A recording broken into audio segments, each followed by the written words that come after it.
come, what we see bumps in the striking zone. We see an hourglass phonatory gap, and we can see that there is an amplitude present on these lesions in the striking zone. So, I would say this is nodules. Now we have another patient who comes to our clinic. Over here, what we see is, again, this is an adult patient, hoarseness for about 3 to 4 months. When we do the stroboscopy, we see that there is a polypoidal lesion attached to the left vocal fold, but during that you see that there is another small baby lesion attached onto the mother lesion.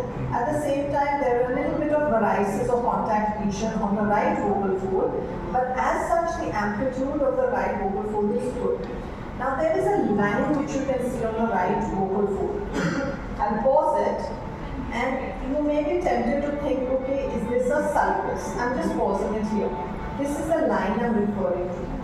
So when you have a line like this, one is there could be a slight depression because of the big polyp and mama baby polyp both over here. Second is the line which is going posterior to the vocal process. This white area is the vocal process.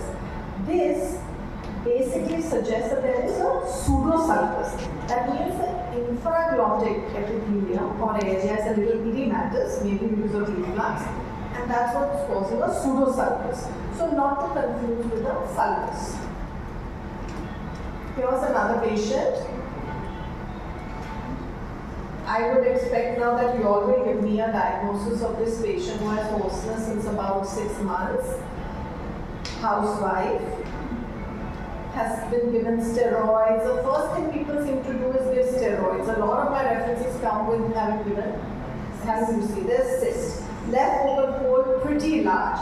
Is this patient going to improve with steroids, antibiotics? No. There's a very nice paper by Lucian Sulika which has taken the history of 100 over here, who has, again, what you see is a nice, probably mucus retention cyst, but in this situation there is a little bit of a striking zone lesion which you can see in the right vocal fold also, which was like a focal pit with a varix over there and a little bit of a leukoplakia.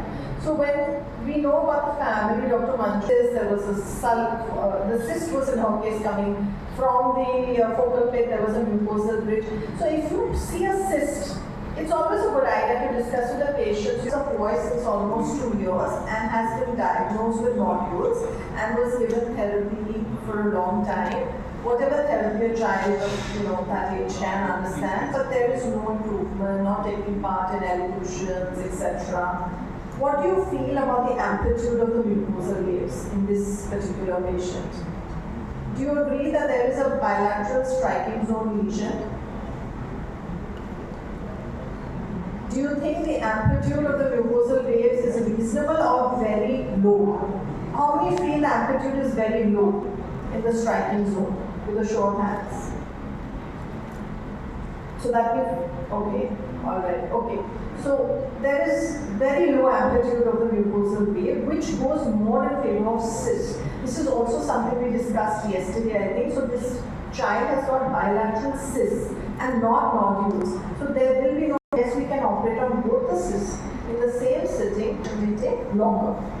Now this is a patient and this is a situation we see quite often nowadays, especially after the pandemic. Both the vocal folds are moving, yes, correct? But are they both moving equally or is one moving less? If one is moving less, which one is moving less? Left. How many people, I'll play it again, how many people feel that it is actually the right vocal fold which is moving less? Show of hands again. Right vocal fold moving less, show of hands. Okay, so that means everyone feels that the left vocal fold is moving less, correct? Yes.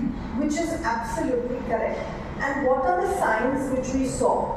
First, Phonatory. the left vocal fold is not coming to the midline, so it is an adductor paresis. Second, the left ventricle is more dilated than the right. Third, the right false vocal fold has an isolated hyperadduction, which is in fact, we have published a paper on this in the Journal of Voice. If there's a paresis on one side, 80% chance of a hyperreduction of the contralateral false vocal fold. If you've done a podectomy on one side, that same vocal fold 80% chance of hyperreduction. So these signs not only tell you there's a paresis, but they tell you which side, because you'll probably do a therapy trial, but you'll probably want to do injection laryngoplasty, so you need to is a left vocal fold paresis.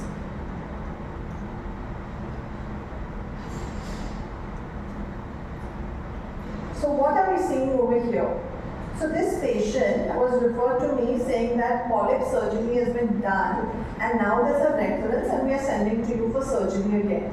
So if you look from very far away, it looks like a polypoidal lesion, and this is something we've I think learned so much from James Thomas, our colleague, that you have to go up close and personal. You have to get really close to the lesion. The first thing is both the vocal processes are very prominent, and those should not ever be confused with nodules or cysts, because their location is more posterior. Those are vocal processes.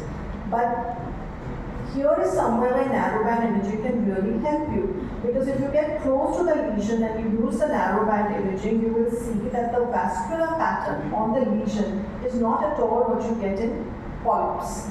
Not only that, the minute you put the NBI on, you will immediately see that there is a satellite lesion here. Can you see that? So polyps don't appear like that. You can have mama baby, but you will not have like this hip lesion. So this points to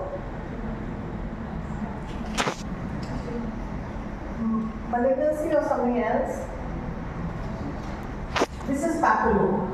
Okay, so papilloma very often get frauds, and I agree that one can get confused because you get IPCL in papillomas also and in malignancy also. Again, it's got a different appearance and we will talk about it. But yes, this is somewhere where narrowband imaging helps you pick up skip lesions and pick up the. So what is narrowband imaging?